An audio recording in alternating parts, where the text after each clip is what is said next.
A political controversy over Mumbai's famous Siddhivinayak temple has now turned into a government probe. The Maharashtra Law and Judiciary Department has sought a detailed financial report from the Siddhivinayak Temple Trust after MNS chief Raj Thackeray alleged that nearly 18 crore in donations is being siphoned off from the temple every year.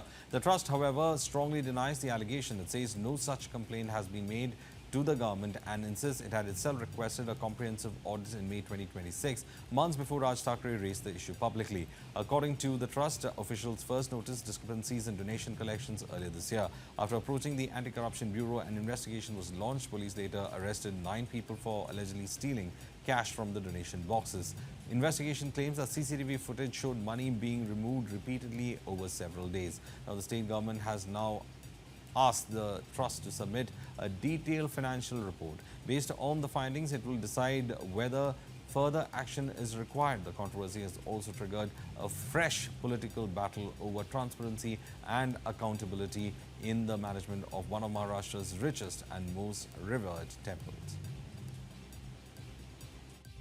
इस वक्त सिद्धिविनायक मंदिर के बाहर खड़े हैं और सिद्धिविनायक मंदिर trust ने एक ऐसा पत्र उप मुख्यमंत्री एकनाथ शिंदे को लिखा है जिसमें उन्होंने लिखा है कि करीब 18 करोड़ रुपए की जो दान आम जो भक्तों ने दिया था, सिद्धिविनायक गणपति बप्पा को दिया था, उस दान में गबन हुआ है। इसकी जांच सरकार को करनी चाहिए। इसे लेकर राज ठाकरे ने भी मांग की है। छगन भुजबल जो कैबिनेट मंत्री हैं उन्होंने भी मांग की है कि जो भी सिद्धिविनायक मंदिर में आरोप लग रहे हैं उस आरोप की जांच होनी चाहिए। भक्त क्या सोचते हैं? सिद्धिविनायक बप्पा के भक्त जो यहाँ पर गुजरात के सूरत से आए हुए हैं, ये परिवार, ये पूरे जो भक्त हैं, इनसे हम बात करते हैं। सर, आप बताएं, आप गुजरात सूरत से यहाँ पे दर्शन करने आए हैं।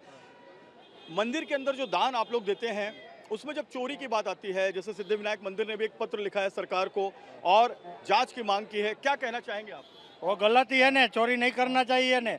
लोग पैसा किस लिए दे रहे हैं? गरीबों के लिए दे रहे हैं, अच्छे काम के लिए दे रहे हैं। ये जो चोरी कर रहा है उसको पुलिस के हवाले कर देना चाहिए। आपको लगता है आपकी मेहनत का पैसा भगवान को और भगवान के भक्तों को और उनके जरूरतमंदों को काम आए, गरीबों को काम आए? हाँ, सही बात है आपका।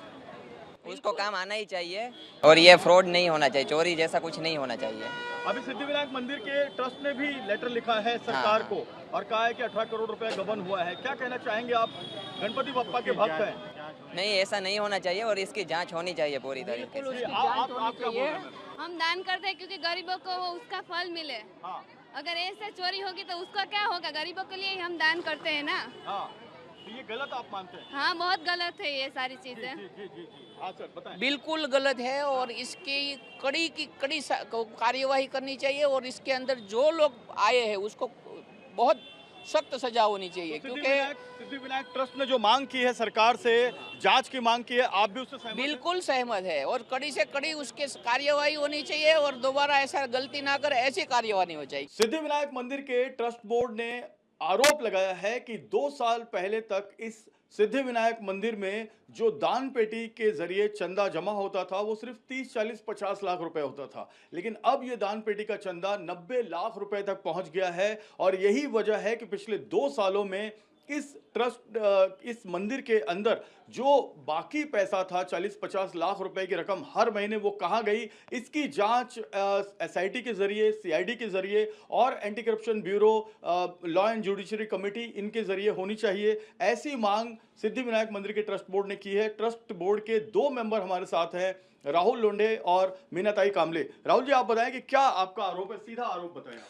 देखिए, हमारा आरोप नहीं है, हमारी ये आशंका है। हमारे जो 8 ट्रस्टी है, इन्होंने लॉ एंड जुडिशरी को एक पत्र लिखा है कि हम 1.5 साल पहले यहाँ पे ट्रस्टी होके आए हैं, 1.5 साल हुआ है और 1.5 साल में यहाँ पे जो मैंने बताया, जो कागज़ बताया कि 2023-24 को 114 करोड़ उत्पन्न था, फिर 2025 में 132 करोड़ हो गया। तो हमने जब यहाँ पे चार्ज लिया ट्रस्टी बोर्ड ने, अध्यक्ष सरवणकर साहब है, कोषाध्यक्ष त्रिपाठी जी, हम सब ट्रस्टी बोर्ड है, हम पूरी पारदर्शिता से यहाँ पे कारोबार कर रहे हैं। हम बापा का आशीर्वाद लेके बापा की सेवा करने के लिए आया है, बापा के जितने भक्त हैं उनकी सेवा करने के लिए आया है। लेकिन हमने देखा कि जो कर्मचारी है, कुछ कर्मचारी पैसा लेके भक्तों को दर्शन देते हैं, कुछ टैक्सी वाले पैसा लेके भक्तों को दर्शन देते हैं, कुछ स्टॉल वाले, फूल वाले पैसा लेके दर्शन देते हैं। ये रैकेट पहले से चालू था, ये अभी हमने 90 कितने साल पहले से? बहुत साल है। देखिए इसका एक निश्चित अनुमान नहीं बता सकते, लेकिन हमारे नज़र में आया। मैं तो खुद को नसीबवान समझता हूँ कि बापा ने हमको एक आशीर्वाद दिया है कि मंदिर में चोरी है उसको ढूंढो। चोरी में जितने भी इन्वॉल्व है वो 9 जन को पकड़ा है। उसके बाद लूप होल्स जो थे, आज दादर स्टेशन में अगर आप एक टैक्सी में बैठेंगे तो वो टैक्सी में भक्तगण अगर यहाँ आते हैं तो उनसे 5,000 लिया जाता था, दर्शन वगैरह सब लेके। वो पहला बंद किया। उसके बाद ये सब आजू बाजू में दलाल लोग घूमते थे, दर्शन के लिए 2,000 3,000 लेते थे, वो सारा बंद हो गया। ये हमारे जो यहाँ की सिक्योरिटी है, यहाँ के कर्मचारी है, उनको गूगल पे करके ये दर्शन दिया जाता था। हमने जितने भी कर्मचारी है सबका फोन बंद कर दिया। अभी किसी कर्मचारी के हाथ में फोन नहीं आपको मिलेगा। जितना भी हमको डाउट आएगा वो हर चीज के ऊपर हमने कुछ न कुछ एक्शन लिया हुआ। सिद्धिविनायक का तो वहाँ की भी जांच जल्द से जल्द सरकार करे, मगर सरकार जांच में विलंब किस लिए कर रही है? सरकार जांच में इसलिए तो विलंब नहीं कर रही कि इस मुद्दे को गरमाया जाए और अयोध्या के मुद्दे को ठंडा किया जाए, तो और एक भारतीय जनता पार्टी का एक ये पाप होगा, उससे हम सबको बचना चाहिए। अगर आप देखो तो नासिक में जो महाकुंभ होने जा रहा है वहाँ पे भी बहुत बड़ा भ्रष्टाचार हुआ है। आपने जो बोला मुंबई का जो सिद्धिविनायक जी का जो मंदिर है वहाँ पे भ्रष्टाचार हुआ। मध्य प्रदेश में देश से बहुत लोग वहाँ पे उज्जैन दर्शन लेने के लिए जाते, आशीर्वाद लेने के लिए जाते।